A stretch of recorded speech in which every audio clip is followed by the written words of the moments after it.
Bayangin nih, obat yang paling sering lo telan buat ngilangin pusing yang namanya paracetamol, sekarang dituduh jadi biang keladi di balik kondisi autisme pada anak-anak. Gila kan? Obat paling ramah di dombak yang lo bisa beli sebungkus di warung pinggir jalan, dibilang bahaya buat generasi penerus bangsa. Ini bukan cuma gosip tetangga atau postingan viral gak jelas, tapi ini adalah tuduhan yang muncul dari lorong-lorong penelitian ilmiah, yang kemudian bocor ke publik dan menciptakan kepanikan massal yang skalanya global. Paracetamol atau nama kerennya acetaminophen itu ibarat air mineral dalam dunia obat-obatan. Semua orang punya, semua orang pakai, dan selama puluhan tahun dia jadi benchmark keamanan, terutama buat ngobatin nyeri atau nurunin demam. Di Indonesia, lu kenal dia dengan berbagai merek legendaris. Dia adalah pertolongan pertama saat lu migrain, saat flu datang, atau saat badan lu lagi gak enak. Nah, bayangin, safety blanket ini tiba-tiba dicabut, terutama dari tangan orang yang paling rentan dan perlu perlindungan ekstra, ibu hamil. Wajar banget kalau rumor ini bikin panik. Kehamilan itu masa-masa di mana setiap calon orang tua, terutama ibu, itu hyper aware sama semua yang masuk ke tubuhnya. Mau makan, mikir 2 kali. Mau minum obat, googling dulu sampai pusing. Setiap keputusan seolah menentukan nasib masa depan si jabang bayi. Ketika paracetamol, obat yang direkomendasikan dokter karena dianggap paling aman, terjun bebas ke dalam daftar potensi racun, itu menciptakan dilema etis dan medis yang luar biasa menakutkan.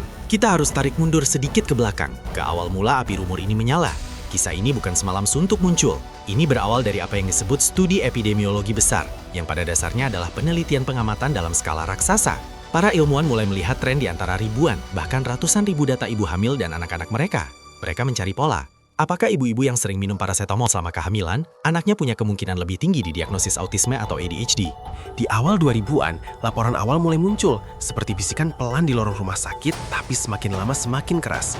Laporan ini tidak bilang paracetamol pasti bikin autis. Enggak, laporannya lebih berbunyi, kami menemukan korelasi antara penggunaan paracetamol yang berkepanjangan atau berdosis tinggi selama kehamilan, terutama di trimester kedua dan ketiga, dengan risiko peningkatan neurodevelopmental disorders.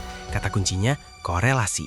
Masyarakat awam dan sayangnya beberapa media yang kejar klik menerjemahkan korelasi menjadi kausalitas. Mari kita bahas lebih dalam soal korelasi versus kausalitas. Ini adalah inti dari semua perdebatan ini. Bayangin lu lagi nongkrong di warung kopi.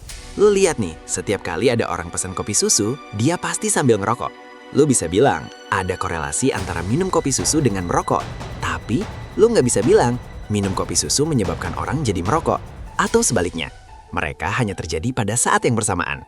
Seringkali karena ada variabel lain yang nggak kelihatan. Misalnya kebiasaan si peminum kopi itu. Namun, disinilah keajaiban dan juga jebakan dari epidemiologi bermain. Para peneliti harus berjuang keras buat mengendalikan apa yang disebut confounding factors atau faktor perancu. Faktor perancu ini adalah variabel tersembunyi yang mungkin sebenarnya jadi penyebab utama korelasi yang kita lihat. Ambil contoh paling besar, indikasi ibu itu minum paracetamol. Kenapa ibu hamil minum paracetamol? Jawabannya, dia lagi sakit, dia demam, dia lagi ada infeksi, dia lagi nyeri hebat. Coba lu pikirin, mana yang lebih mungkin jadi biang keladi di balik masalah perkembangan otak janin? A. Molekul paracetamol itu sendiri. B. Kondisi sakit, demam, dan terutama inflamasi sistemik yang disebabkan oleh infeksi yang mendasari si ibu yang kemudian menyebabkan ibu itu minum paracetamol. Oke, pertanyaan berikutnya yang wajib kita jawab. Secara biologis, emangnya masuk akal kalau paracetamol bisa menyebabkan autisme? Kita nggak bisa cuma ngomongin statistik, kita harus lihat gimana cara obat ini bekerja di dalam tubuh janin, terutama di sistem saraf yang sedang dibangun.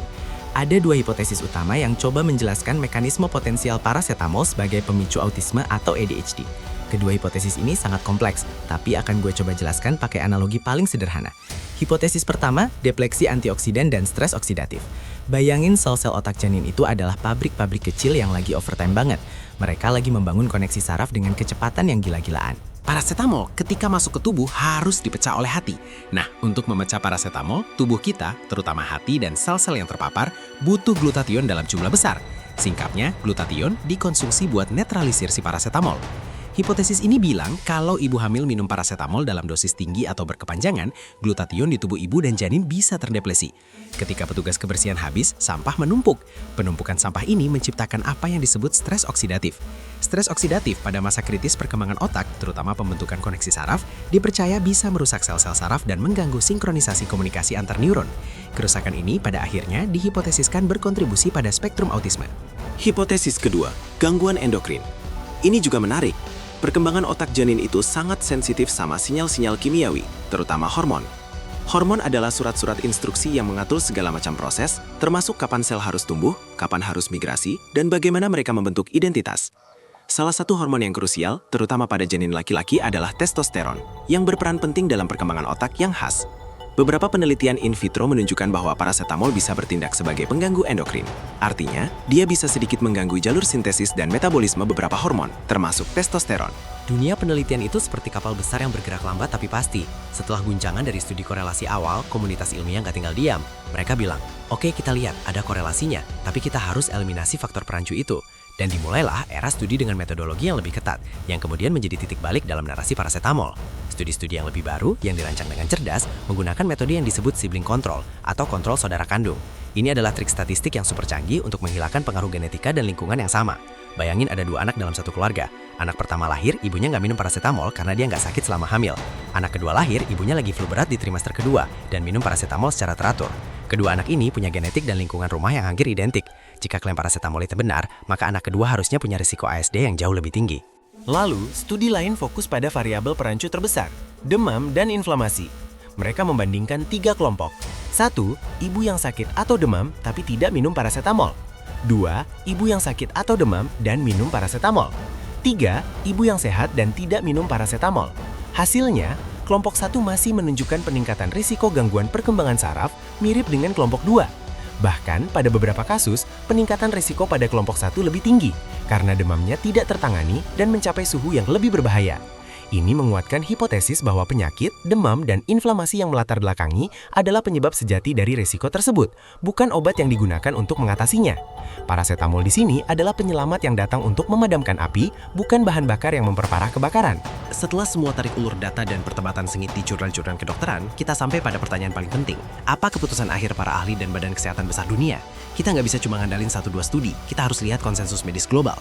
Jawabannya saat ini adalah tegas. Parasetamol atau acetaminophen masih menjadi obat pereda nyeri dan penurun demam lini pertama yang paling aman dan direkomendasikan untuk digunakan selama kehamilan.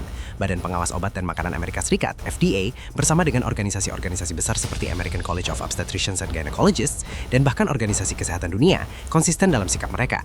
Mereka tahu tentang studi korelasi awal itu, mereka menelitinya dengan sangat serius, dan mereka menyimpulkan bahwa kekhawatiran yang ada belum terbukti secara kausal. Poin pentingnya adalah resiko dari tidak mengobati demam itu sudah jelas dan terbukti secara medis. Demam tinggi pada trimester pertama dikaitkan dengan peningkatan risiko cacat tabung saraf. Demam tinggi di trimester selanjutnya bisa memicu kontraksi prematur dan masalah perkembangan lainnya karena hipertermia yang berpotensi merusak janin. Tapi ada tapinya, dan ini adalah pelajaran yang harus selalu lu ingat. Meskipun aman, ini bukan berarti lu boleh menelan parasetamol kayak permen. Ada 2 aturan emas yang wajib diterapkan oleh ibu hamil. 1. Gunakan dosis efektif terendah. 2. Gunakan waktu sesingkat mungkin. Jadi, cek fakta kita hari ini udah tuntas. Ibu hamil minum parasetamol bisa bikin anak autis? Jawabannya, tidak ada bukti kausal yang kuat. Jauh lebih aman meminumnya untuk mengatasi demam daripada membiarkan demam tinggi merusak janin. Jangan panik, tapi jangan juga sembarangan. Ingat aturan emas, dosis terendah, durasi tersingkat, dan selalu konsultasikan dengan dokter atau bidan lo. Sekarang giliran lo. Coba komen di bawah, obat apa lagi yang rumornya paling sering lo dengar di tongkrongan. Jangan lupa, lo cuma bisa dapetin fakta-fakta sepadat dan sejelas ini cuma di channel Faktanya Fakta. Klik subscribe dan nyalain loncengnya biar lo nggak ketinggalan deep dive kita berikutnya. Sampai jumpa di bongkaran fakta selanjutnya.